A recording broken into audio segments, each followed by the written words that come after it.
کہ ان میں کوئی ایسا جوہر مطلب موجود ہوگا جس سے ابھی تک دریافت نہیں کیا گیا، لہٰذا دونوں نے اس نامعلوم جوہر کو تلاش کرنے کے لیے ایک پرانے مکان کو کرائے پہ لے لیا، انہوں نے اس کو اپنی تجربہ گاہ بنا لیا۔ تو دونوں مطلب اس تجربہ گاہ پہ یہ دونوں میری کیوری اور اس کا شوہر پیری کیوری برسوں تک کام کرتے رہے، برسوں تک مختلف تجربے کرتے رہے۔ تو کہتے ہیں کہ جو یہ میری کا ہسبینڈ تھا پیری کیوری، یہ کبھی کبھی بہت ہی مایوس ہوتا تھا، کیونکہ یہ بولتا تھا کہ ہم نے اتنی محنت کی، ہم نے اتنے تجربے کی، لیکن کوئی خاطر کا نتیجہ ہمیں نہیں ملا۔ تو یہ کبھی کبھی نا امید ہوتا تھا، اس کی ہمت ٹوٹ جاتی تھی، مایوس ہوتا تھا، لیکن میری اس کو ہمیشہ ہمت دیتی رہی اور اس کو اور محنت کرنے پہ اکساتی رہی۔ تو وہ خود بھی جی جان سے محنت کرتی رہی اور اپنے شوہر کا حوصلہ بھی بڑھاتی رہی۔ بولتے ہیں کہ اچھا اللہ تعالیٰ کبھی ہماری محنت کو ضائع نہیں کرتا ہے نا، وہ کہتا ہے کہ کشر پرتش دپن بندہ ہر کتھا کر برکتہ کرے، یعنی ژٕ کر محنت بہ ہسا کر ژٕ تتھ منٛز کامیاب۔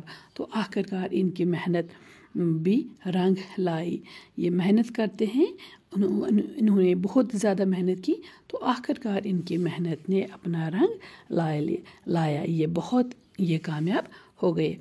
کہتے ہیں کہ جب یہ مطلب ایک دن وہ دن بھر کام کرتے رہے اس اپنی تجربہ گاہ پہ، اپنی اس لیبارٹری میں وہ کام کرتے رہے، تو ایک دن بھی وہ رات تک وہیں پہ اپنی تجربہ گاہ میں کام کرتے رہے۔ اب وہ بہت زیادہ تھک چکے تھے، تجربے کرتے کرتے تھک چکے تھے، تو اب یہ بہت ہی تھکے ہوئے تھے، تو اب یہ گھر کو لوٹے۔ اب انہوں نے کہا چلے اب ہم گھر جائیں گے، تھوڑا سا آرام کریں گے۔ تو مگر جب یہ گھر پہنچے تو یہ دونوں بے چین تھے، انہیں کوئی چین نہیں آیا، انہیں کوئی سکون حاصل نہیں ہوا، تو یہ آرام سے سو نہیں پائے۔ پھر کیا ہوا کہ دونوں نے کہا چلیے دوبارہ اپنے تجربہ کی طرف واپس چلتے ہیں۔ تو دونوں اور اسی حالت میں اپنی تجربہ کی طرف چلے گئے۔ تو جب یہ تجربہ گاہ کے قریب پہنچے تو انہوں نے وہاں پہ انہوں نے باہر اسے کھڑکی سے جھانکا، تو یہ دونوں حیران ہو گئے، یہ ہکا بکا رہ گئے، یہ حیران ہو گئے، کیونکہ انہوں نے اندر جو اپنے اس تجربہ گاہ میں انہوں نے میز رکھے تھے، تو میز پر انہوں نے پیالوں میں یہ رکھا تھا، یہ ریڈیم رکھا تھا، کچا یورینیم رکھا تھا۔ تو انہوں نے دیکھا کہ ان پیالوں سے دھیمی دھیمی نیلی رنگ کی روشنی، نیلے رنگ کی شعاعیں، کرنیں پھوٹ رہی تھی۔ تو یہ دونوں بہت ہی خوش ہوئے، ان کی خوشی کی کوئی انتہا نہ رہی۔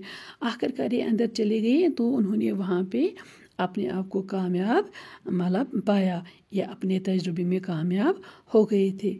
تو یہ بہت ہی خوش گئے، اور آخر کار ان دونوں نے اپنی محنت سے، اپنی انتھک محنت سے ایک نیا جوہر دریافت کر لیا جس کا نام ریڈیم تھا۔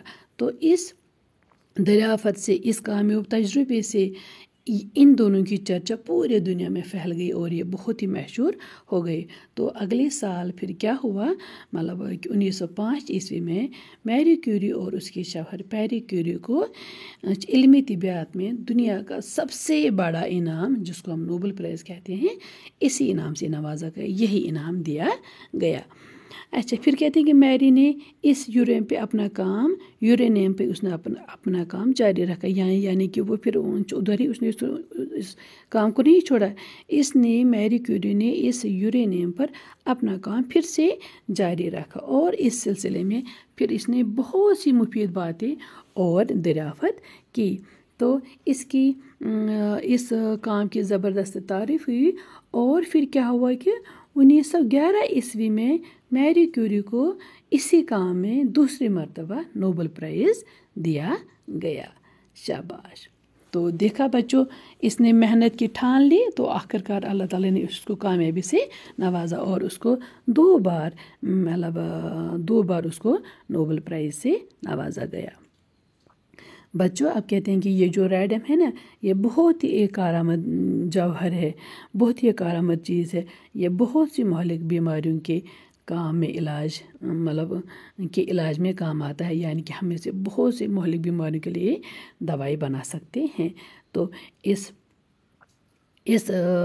جوہر کی دریافت اور پھر اس سے زیادہ فائدے حاصل کرنے کے لیے میری کیوری نے ہمیشہ تجربے کی، اور ان تجربوں سے جو یہ تیز نکلنے والی شعاعیں ہوتی تھی، ان شعاعوں کو بھی اپنے جسم پر برداشت کرتی رہی، لیکن آخرکار کیا ہوا، یہ جو تیز شعاعیں تھی اس نے ان کے جسم پر اپنا اثر کر دیا، اور جس کے نتیجے میں میری کیوری کو خون کا کینسر لیوکیمیا ہو گیا، اور آخرکار وہ 4 جولائی 1934 عیسوی کو اس دنیا سے چل بسی، اور کینسر کے مرض میں وہ مبتلا ہو گئی اور مر گئی۔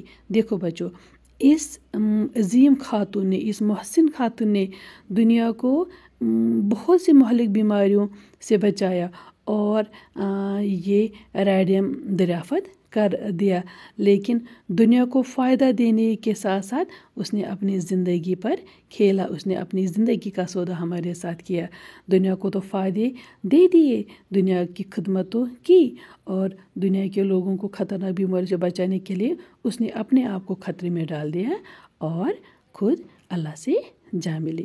بچوں، یہ تھا ہمارا آج کا سبق۔ اب یہاں پہ پڑھیے اور سمجھے ہیں، یعنی کہ یہاں پہ الفاظ معنی ہیں جو میں آپ کو یہاں پہ بتاؤں گی، تو کل پھر ہم اس کے باقی ماندہ مشق کریں گے۔ مہلک ہو گیا بچوں ہلاک کرنے والا یا ہلاک کرنے والی۔ علم طبیعت وہ علم جس سے قدرتی چیزوں کے بارے میں ان کی حقیقت معلوم کی جاتی ہے۔